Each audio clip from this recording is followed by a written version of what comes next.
అందరికీ నమస్కారాలండి. ఈ విచిత్ర విశ్వంలో అనంతమైన విషయాలుంటాయి. అందున మనమెంత అయినా అందులోని ఒక విషయాన్ని తెలుసుకుందాము. అదేమంటే సమస్త జీవజాతులు కూడాను దేనికి కావాల్సిన అవసరాలు అవే తీర్చుకుంటూ ఉంటాయి.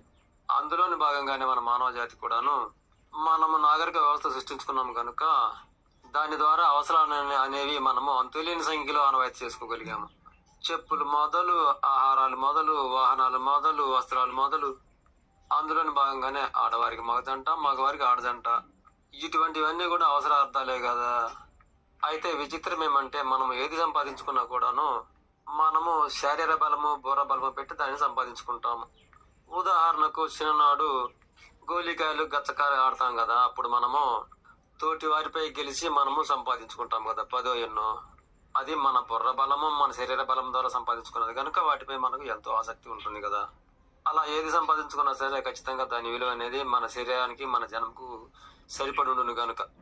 అదే విధంగా పెద్ద పెరిగినాక కూడాను డబ్బా పోను కొనుక్కున్నా, యాపిల్ పోను కొనుక్కున్నా, సైకిల్ కొనుక్కున్నా, సైకిల్ మోటార్ కొనుక్కున్నా సరే మన జన్మ స్థాయికి దానికి సరిపడి ఉంటుంది కనుక. అందుకే విధి విధానంగా దానిపై మనకు ఆశ, ఆనందము, శ్రద్ధ, జాగ్రత్త, సంతోషము. సృష్టిలో తన వంతుగా సైకిల్ కొనుక్కున్న వాటికి సైకిల్ మోటార్ విలువ అనేది పెద్దగా ఉండను కదా, అలాగే యాపిల్ ఫోన్ కొనుక్కున్న వాడికి డబ్బా ఫోన్ విలువ తక్కువగా ఉండను కదా. ఇలా వస్తు రూపంలో ఏవైనా సరే మన స్థాయికి ఎక్కువ తక్కువ అనిపిస్తుంది కదా. సృష్టి ధర్మంగా అవి మన స్థాయికి సమతులం కావు కదా. నిజానికి మనం ఏది సంపాదించుకున్నా సరే దానికి మన జన్మకు ఖచ్చితమైన సమతులమైన బంధం అనేది ఉంటుంది కనుకనే. అందులోని భాగంగానే ఆహార విషయాలు కూడా అంతే. ఒకడు పంచపక్ష పరమాణాలు తింటాడు, ఒకడు గంజినీళ్ళు అవుతాడు. అది కూడా వాడి జన్మ స్థాయి యొక్క ధర్మం కదా. అలా ఏదైనా సరే ఆ భగవంతుడు మన జన్మ స్థాయికి కలుపుతాడు తప్ప వేరే విధానాలు మన జన్మ స్థాయికి సరిపడవు కదా. అందుకే మనము దానిని తృప్తిగా వినియోగించుకుంటాము. ఇది మనకే తెలియకుండానే సృష్టిబద్ధంగా సాగుతుంది. ఈ విధంగానే యువకులు కూడాను అబ్బాయిలు, అమ్మాయిలు ఒకరిని ఒకరు ఆకర్షించుకొని ఆ విధంగా ఆ సంపాదించుకున్న ఆ ప్రేమలు అవి వారికే తెలియకుండా సృష్టి ధర్మంగా సాగునన్నమాట.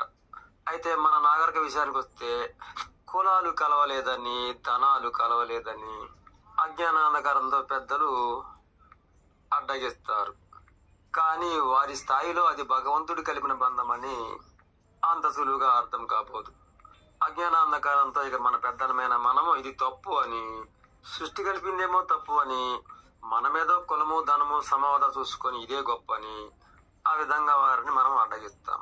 నిజానికి వారు శోధించి సంపాదించుకునే సృష్టి ధర్మాన్ని మనకు ఏమాత్రమో తెలియదు.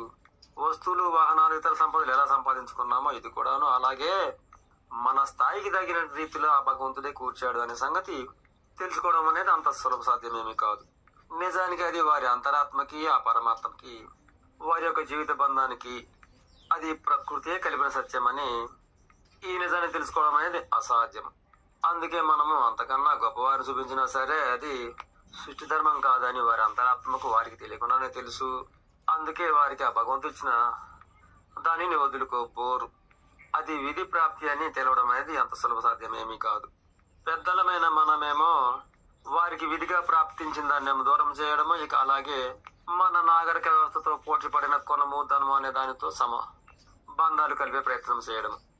ఇంతటి సృష్టి ధర్మాన్ని నాగరిక వ్యవస్థ ఏమాత్రమో తెలుసుకొనివ్వదు కనుక నాగరిక విధానాన్ని పక్కన పెట్టి యోగ జ్ఞానంతో సృష్టి ధర్మాలు తెలుసుకోగలిగి ఆ భగవంతుడు వారికి ప్రాప్తించిన ఆ జంటలను వారికి చక్కగా కలపగలిగిన వారికి అలా చక్కగా మనం కలపగలిగితే ఇక వారి బ్రతుకులనేవి ఆనందంగా, ఆప్యాయతగా, కష్ట నష్టాలతో, సుఖ సౌఖ్యాలతో వారు ఇక వారి యొక్క జీవిత పయనాన్ని ఎంతో ఆనందంగా గుంజుకెళ్ళగలరు.